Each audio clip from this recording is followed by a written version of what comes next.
Ada yang tahu kesepakatan kelas itu apa?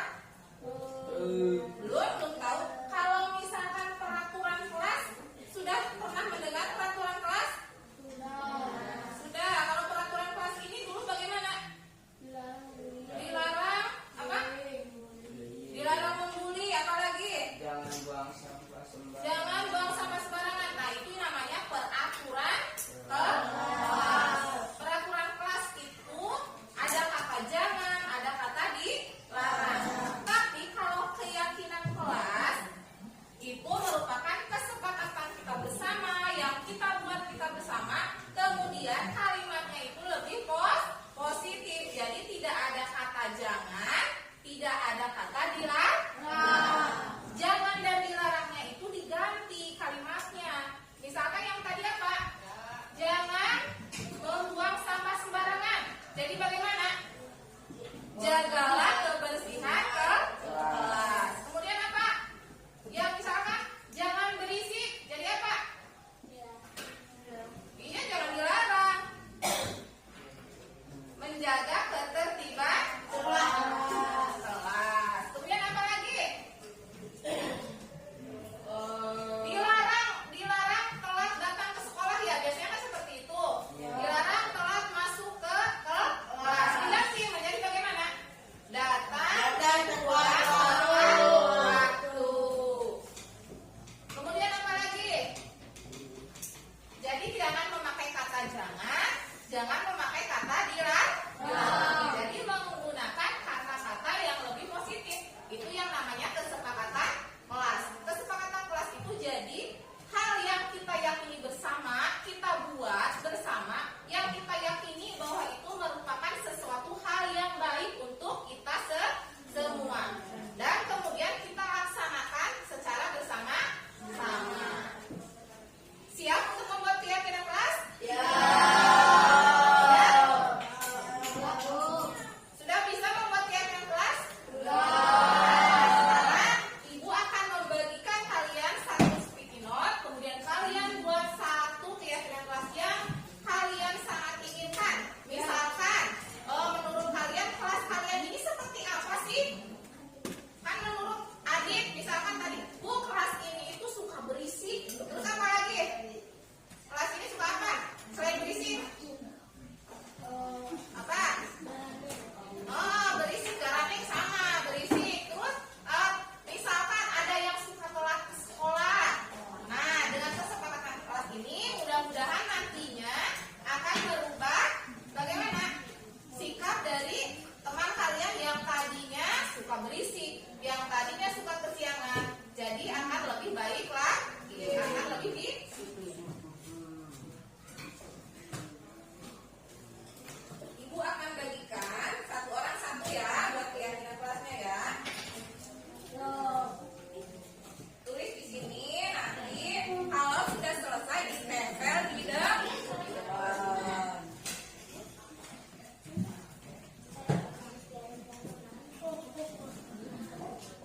Bagi dua ya.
belajar maka ayo nggak diam di tempat.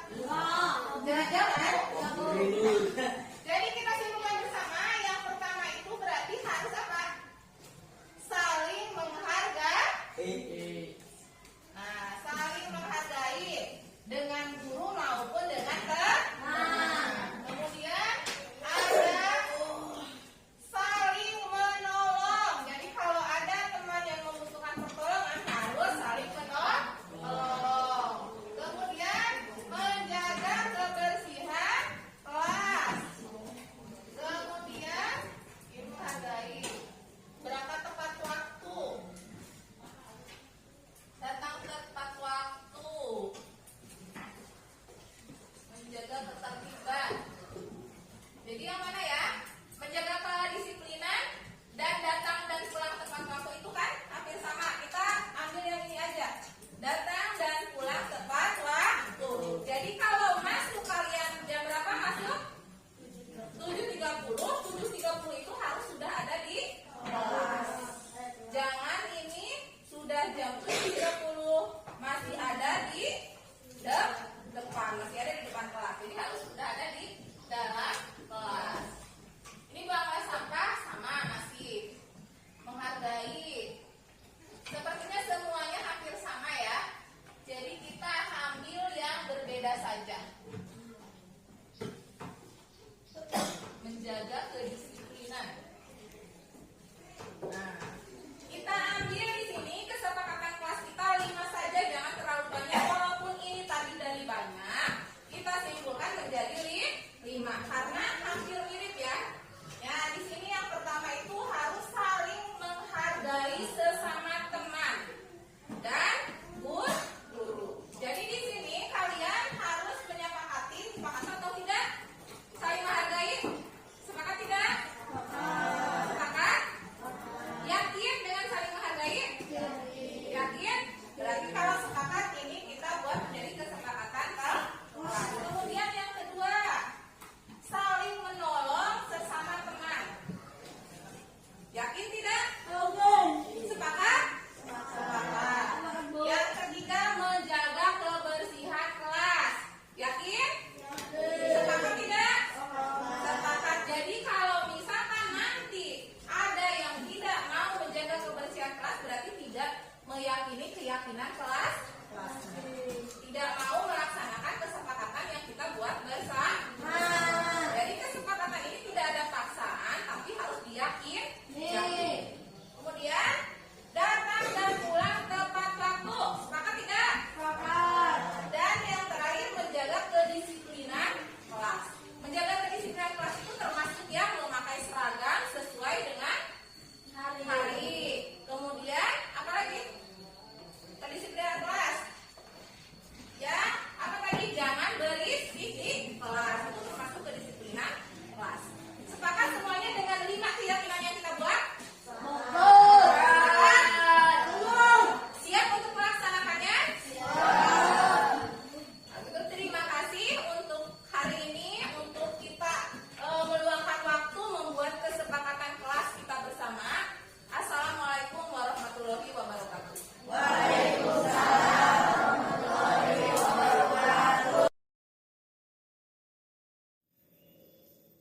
Assalamualaikum warahmatullahi wabarakatuh. Terima kasih kepada Ibu Kepala Sekolah, juga rekan guru yang sudah menyempatkan waktunya pada siang hari ini untuk melaksanakan desiminasi yaitu budaya positif CGK angkatan 10 Kabupaten Pangandaran. Di sini saya akan melakukan desiminasi yaitu pada modul 1.4 yaitu mengenai budaya positif.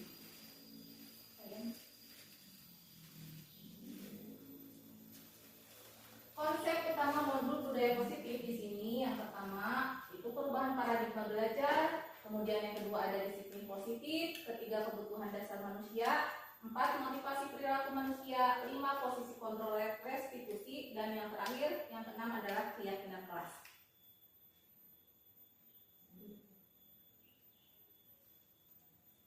Budaya positif di sekolah, mungkin ada yang sudah tahu budaya positif di sekolah itu seperti apa. Misalkan di sekolah kita budaya positifnya itu contohnya yang sudah dilakukan.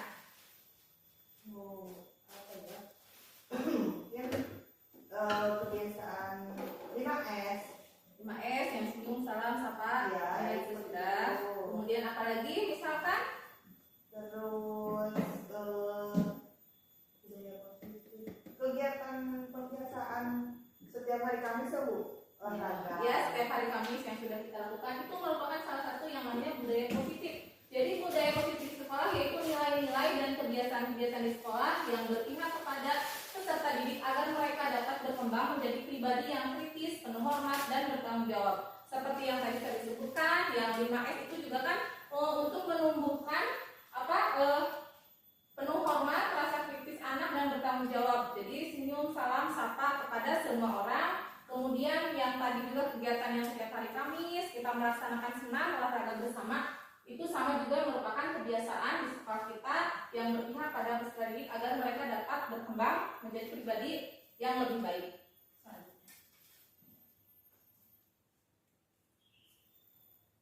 Nah, di sini saya akan mencoba mengajak Ibu dan Bapak untuk mencoba mengepalkan tangannya. Kemudian coba Bu Aris misalkan mengepalkan tangan. Kemudian Ibu Lina juga mengepalkan tangan. Di sana misalkan Bu Aris itu menggenggam sesuatu yang berharga. Nanti Bu minta bagaimana kalau misalkan Ibu Lina meminta, apakah akan diberi, apakah akan dibuka? Bu Aris? jangan ya saya Bu, jangan diminta, tidak akan memberikannya ke Ibu.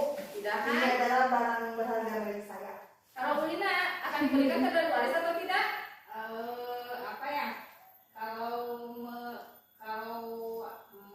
Menurut saya itu ya, jadi tergantung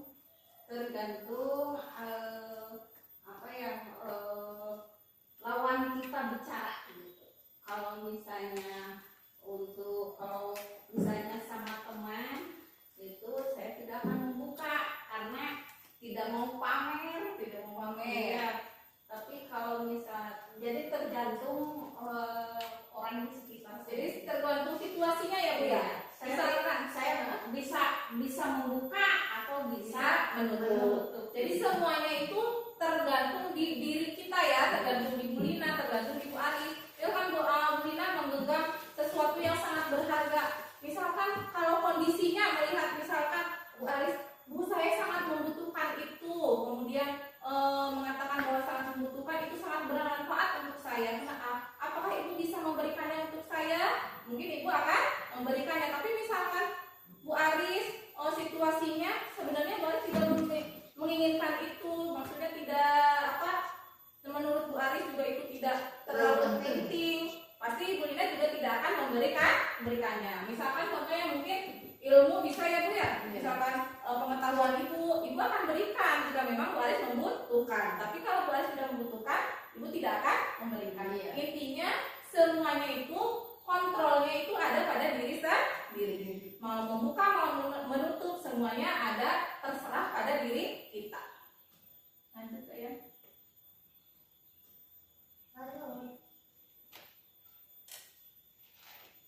Nah, jadi di sini kita sendiri yang memegang kontrol seperti yang tadi kita contohkan, yang kita menggenggam ataupun mau membukanya itu terserah kepada diri sendiri karena kita sendiri yang memegang kontrol atas kepalan tangan kita. Apakah kita membuka atau menutup kepalan tangan kita itu bergantung pada diri kita masing-masing sesuai dengan kebutuhan dasar kita saat itu.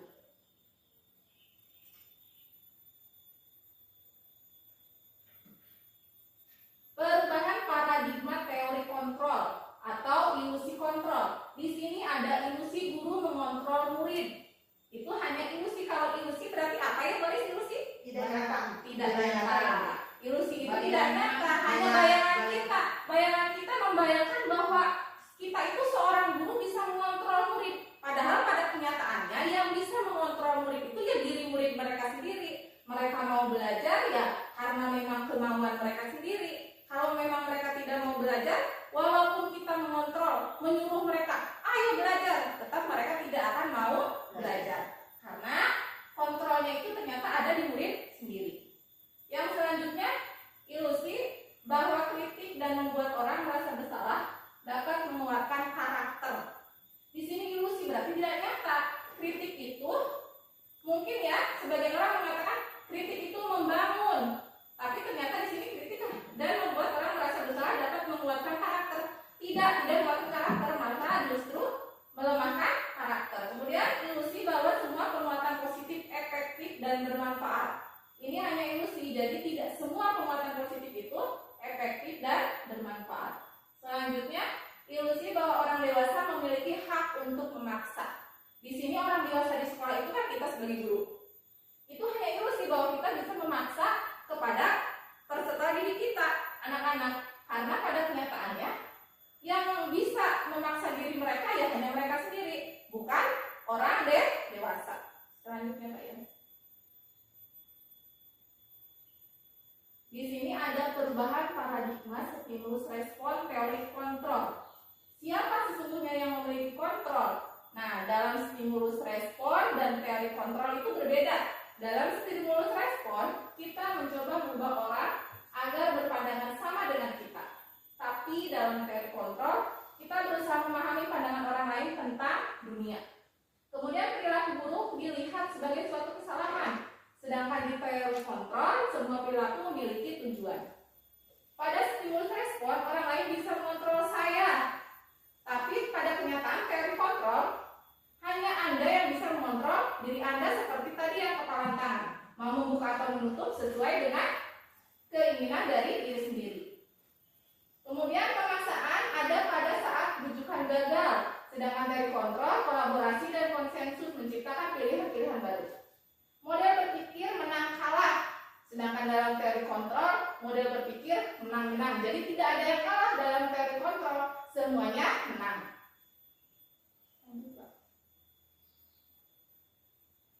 Nah, kita kan akan belajar disiplin positif. Di sini ada pertanyaan, apa makna disiplin? Coba, Ibu atau Bapak? Sikap atau perasaan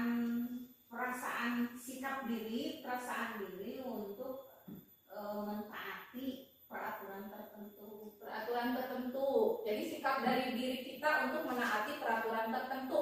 Yang lain ada yang berbeda? Saya mungkin iya kata Ibu, jadi intinya sesuai peraturan. Sesuai peraturan. Jadi intinya menaati peraturan sesuai dengan keinginan dari kesadaran diri sendiri, sesuai yang tadi teori kontrol ya, sesuai dengan kontrol kita masing-masing. Coba Pak Yan buka lagi. Lanjut. Di sini kita lihat. Nah, di sini ada makna disiplin. Nah, yang pertama, disiplin itu berasal dari bahasa Latin disciplina yang artinya belajar. Yang kedua, ada makna asal dari kata itu berkonotasi dengan disiplin diri dari murid-murid Socrates dan Plato.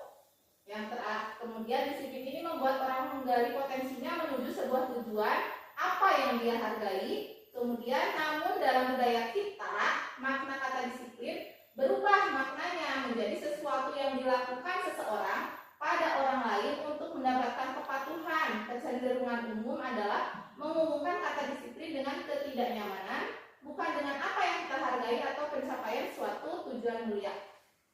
Lanjut. Nah, kan tadi Anda tidak bisa mengontrol orang lain, hanya Anda yang bisa mengontrol diri Anda, tadi teori kontrol. Di sini jadi disiplin adalah kemampuan memerintah diri sendiri dalam mengontrol dan menguasai diri untuk memilih tindakan yang mengacu pada nilai-nilai yang kita hargai dengan penuh tanggung jawab, rasa terperintah orang tanpa terperintah orang lain. Jadi benar menurut Ibu tadi, jadi namanya disiplin itu harus dari diri sendiri, kesadaran sendiri, bukan dari orang lain.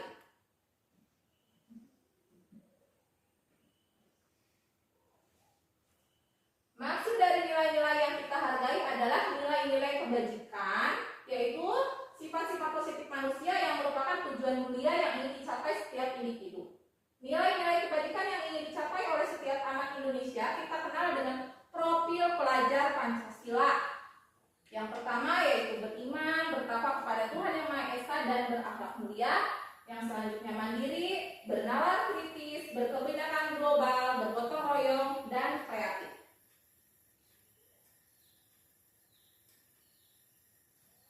Nah, di sini semua perilaku itu memiliki tujuan. Teori motivasi perilaku ada yang eksternal atau dari luar dan ada yang internal dari dalam diri sendiri. Yang pertama, di sini ada untuk menghindari ketidaknyamanan atau hukuman. Apa yang akan terjadi apabila saya tidak melakukannya? Di sini merupakan motivasi eksternal. Kenapa? Karena dia merasa takut akan sebuah hukuman. Jadi kalau dia tidak melakukan suatu hal, dia takut untuk dihukum. Itu berarti motivasinya dari luar. Yang kedua, untuk mendapatkan imbalan dari orang lain atau institusi, apa yang akan saya dapatkan apabila saya melakukannya? Ini juga maksudnya motivasi eksternal atau dari luar. Karena di sini dia mengharapkan reward atau imbalan dari orang lain. Dan yang ketiga, untuk menghargai diri sendiri, saya akan menjadi orang yang seperti apa bila saya melakukannya.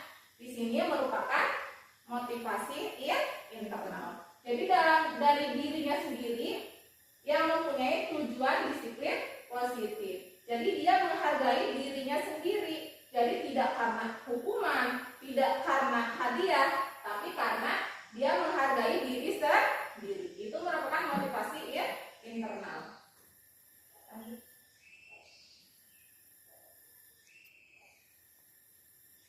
Realitas kebutuhan kita berbeda. Kita berusaha memahami pandangan orang lain tentang dunia. Setiap orang memiliki gambaran yang berbeda. Namun di sini ada kebutuhan dasar manusia. Yang pertama, kebutuhan kita sebagai manusia semuanya hampir sama, yaitu yang pertama cinta kasih atau diterima. Yang kedua ada kesenangan, kemudian kebebasan, penguasaan, dan survival. Survival apa bu artinya bu?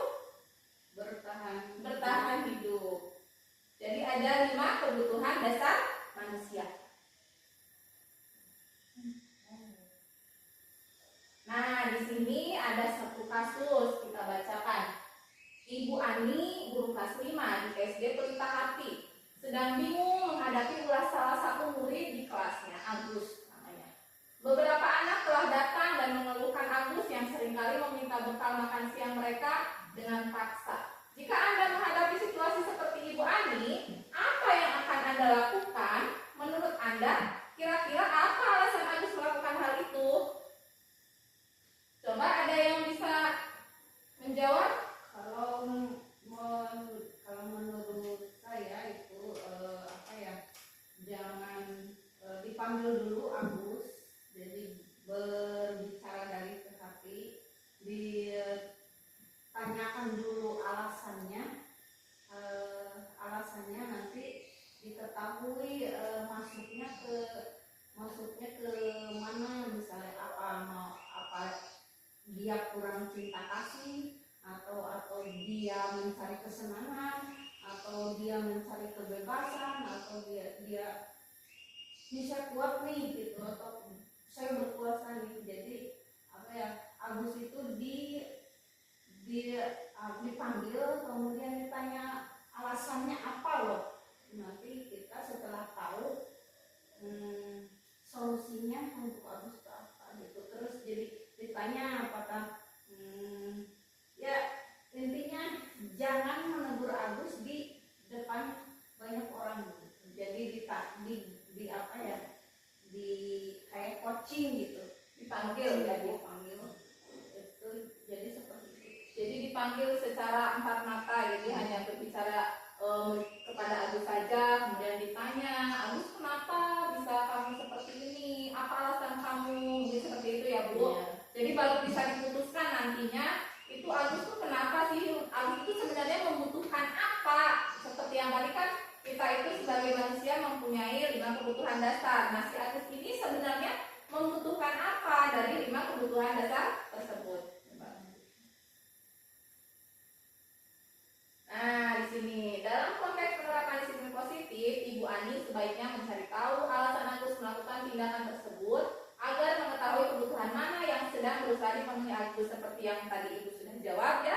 Ini sama juga. Nah, katanya apabila jawaban Agus karena ia lapar dan orang tuanya tidak membawakan bekal makan siang, kebutuhannya adalah bertahan hidup. Kemudian apabila jawaban Agus karena ia senang temannya jadi memperhatikan dia, kebutuhannya adalah cinta dan kasih sayang atau kebutuhan untuk diterima.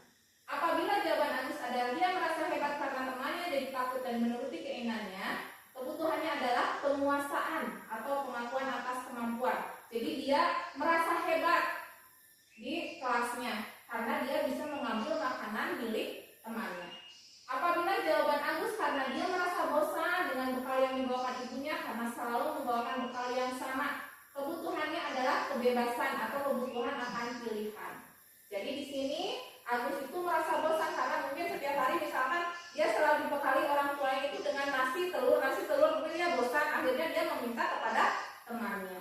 Dan yang terakhir, apabila jawaban Agus adalah karena iseng saja dan dia menikmati ekspresi wajah temannya yang kesal karena diambil makanannya, kebutuhannya adalah kesenangan. Jadi benar menurut ibu tadi bahwa yang dikatakan ibu bahwa di sini kita tanyakan dulu si Agus, kenapa kamu bersikap seperti itu, kita panggil. Nah di sana baru kita bisa menyimpulkan kebutuhan apa yang Agus butuhkan itu, apakah yang tadi kasih sayang, ataukah kebutuhan bertahan hidup, atau mungkin lebih ke kesenangan.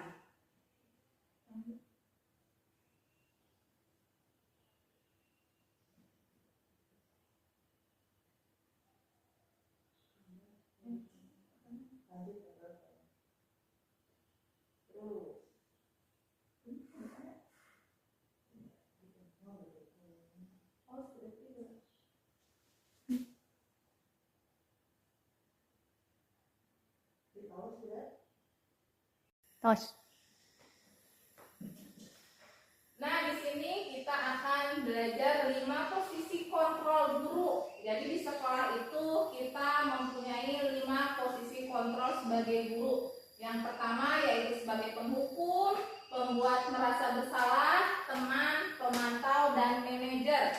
Yang ingin saya tanyakan sebagai guru, Bu Aris, Ibu Lina, juga Pak Ian, seringnya itu di posisi yang mana? Penghukum. Ibu? Pemantau. Kalau Pak Ian? Teman. Nah, jadi di sini ada yang penghukum, kemudian pemantau, dan ada yang posisi teman. Kita lihat. Nah, di sini ada 5 posisi kontrol yang tadi ya, ada penghukum, pembuat merasa bersalah, teman, pemantau, dan manajer. Di sini kan tadi katanya Bu Aris sebagai penghukum, Ibu sebagai pemantau, Bu Lina, kemudian Pak Ian sebagai teman. Nah, di sini motivasinya identitas gagal yaitu kontrol diri dari luar yaitu penghukum dan pembuat merasa bersalah. Kontrolnya dari luar kemudian menghindari hukuman. Kemudian yang teman dan pemantau mengharapkan imbalan atau ketergantungan pada orang lain. Di sini juga sama kontrolnya dari luar. Yang terakhir, manajer yaitu menghargai diri sendiri, itu baru kontrol yang dari diri. Jadi yang 4 itu kontrolnya dari luar, sedangkan yang 1 manajer itu yaitu kontrol dari diri. Apa sih yang membedakannya? Kita lihat di sini kata-katanya, misalkan sebagai penghukum. Di sini guru berbuat menghardik, menunjuk-nunjuk, menyakiti, menyindir. Bisa untuk perkataannya, contohnya kalimatnya. Kalau kamu tidak melakukannya, awas ya, rasakan kamu. Nanti ibu hukum, misalkan seperti itu. Jadi kan kesannya itu membentak, menghardik, itu merupakan posisi penghukum. Dan hasilnya nantinya mereka akan memberontak, menyalahkan orang lain, dan berbohong. Sedangkan di sini yang kedua yaitu membuat merasa bersalah. Guru berbuat contohnya berceramah dan mengatakan seharusnya ibu kecewa. Contoh kalimatnya misalkan seperti ini. Kamu seharusnya, kamu sudah tahu, ibu lelah sekali mengatakannya. Ibu stres. Nah, dengan mengatakan ibu lelah, ibu stres, berarti kan dia guru itu kepada anak membuat bahwa anak itu harus merasa bersalah kepada guru. Nah, hasilnya nanti si anak itu akan menyembunyikan, menyangkal, dan berbohong. Posisi kontrol yang ketiga yaitu sebagai teman. Yang tadi Pak Ian katanya sebagai teman. Di sini guru akan membuatkan alasan-alasan untuk kalian seperti teman dengan muridnya, dia akan mencoba membuatkan alasan-alasan untuk muridnya. Contohnya guru berkata, ayolah lakukan demi ibu. Masa kamu tidak mau? Ingat, tidak ibu tidak pernah ibu tidak bantu. Jadi di sana dia akan membantu muridnya terus. Di sini yang akan membuat atau hasilnya itu anak menjadi ketergantungan. Yang keempat, yang ibu tadi katanya sebagai pemantau. Di sini guru berbuat menghitung dan mengukur. Guru berkata contohnya, apa peraturannya? Nah, nanti hasilnya menyesuaikan diri bila diawasi. Sedangkan kalau tidak diawasi, dia akan melakukan kesalahan lagi. Dan yang terakhir itu adalah sebagai manajer. Di sini guru berbuat mengajukan pertanyaan-pertanyaan. Kemudian guru berkata, apa yang kita yakini? Apa yang bisa kau kerjakan? Apa yang bisa kamu kerjakan untuk memperbaiki masalah ini? Jadi di sini lebih ke berdiskusi kepada anak yang berbuat salah. Kenapa dia berbuat salah? Kemudian apa yang dia yakini dan bagaimana cara memperbaikinya. Dan hasilnya nanti akan menguatkan pribadi peserta didik atau si anak tersebut. Nah, di sini ada pernyataan-pernyataan. Saya kecewa sekali dengan kamu. Di sini maksudnya membuat orang merasa bersalah. Kemudian kamu tidak pernah benar melakukannya. Di sini sebagai penghukum. Yang selanjutnya, ayolah lakukan demi ibu atau bapak, itu teman.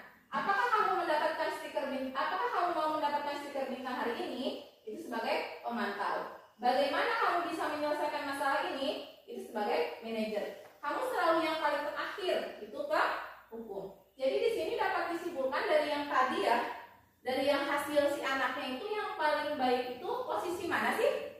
Manajer. Jadi di sini posisi yang paling baik itu yang manajer.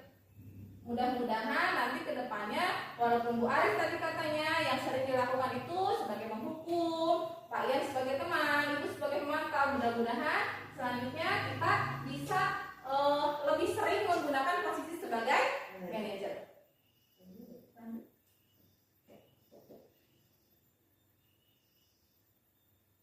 Nah, di sini ada bulatan-bulatan ya, ini diagram budaya positif. Jadi budaya positif ini diawali dari yang namanya paling kecil itu peraturan kelas.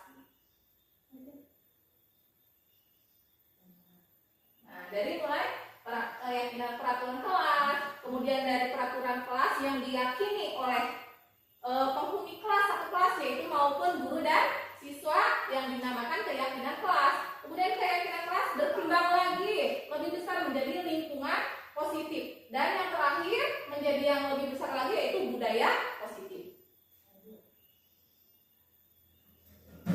Keyakinan kelas.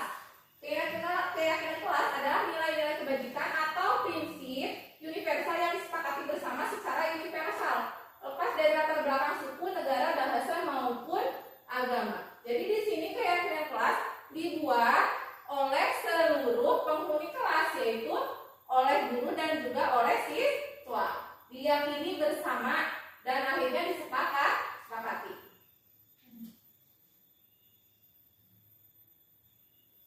Nah, di sini ada pembentukan keyakinan kelas. Yang pertama, keyakinan kelas bersifat abstrak daripada peraturan yang lebih rinci dan konkret. Keyakinan kelas berupa pernyataan yang universal. Pernyataan keyakinan kelas senantiasa dibuat dalam bentuk positif. Keyakinan kelas hendaknya tidak terlalu banyak. Semua warga kelas sebaiknya ikut berkontribusi dan bersedia meninjau kembali keyakinan kelas dari waktu ke waktu.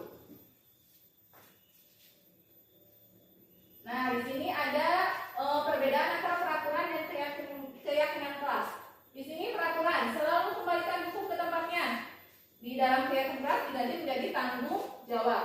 Kemudian hadir di sekolah 15 menit sebelum pembelajaran dimulai, diganti dengan menghormati orang lain atau komitmen pada tujuan atau komitmen. Kemudian gunakan masker. Di sini menjadi keyakinan kelasnya kesehatan atau keselamatan. Jangan berlari di kelas atau koridor. Di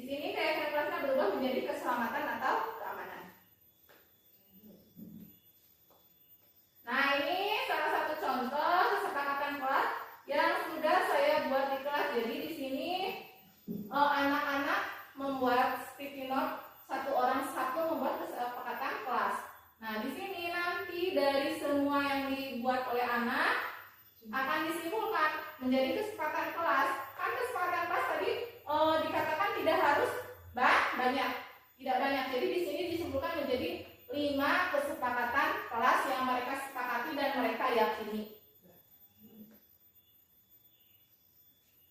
Segitiga restitusi.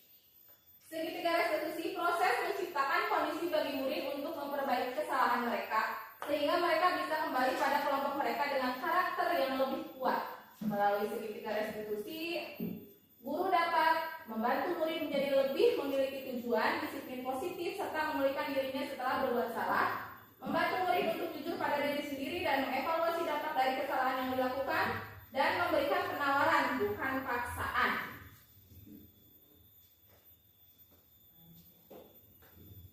Nah, kita lihat segitiga restitusinya di sini. Segitiga restitusi di sini yang pertama yaitu menstabilkan identitas, kemudian validasi tindakan yang salah, dan menanyakan keyakinan. Di sini yang pertama dilakukan guru pada saat anak melakukan kesalahan, yaitu dengan segitiga restitusi, yaitu menstabilkan identitas. Contohnya misalkan ada anak yang kesiangan. Jadi cara menstabilkan identitasnya itu yang pertama, misalkan dengan kata-kata setiap orang pasti pernah melakukan kesalahan, atau kamu bukan satu-satunya yang pernah melakukan kesalahan ini. Setelah menstabilkan identitas, validasi tindakan yang salah. Contoh kalimatnya, kamu tentu punya alasan mengapa melakukan ini, atau kamu tentu punya alasan mengapa kamu bisa kesiangan. Apakah cara yang lebih efektif? Adakah cara yang lebih efektif untuk mendapatkan apa yang kamu butuhkan? Kemudian setelah validasi tindakan yang salah itu, ada yang namanya menanyakan keyakinan. Kalimatnya bisa nilai-nilai apa yang telah kita sepakati. Kamu ingin menjadi orang seperti apa? Itu merupakan pertanyaan menanyakan keyakinan.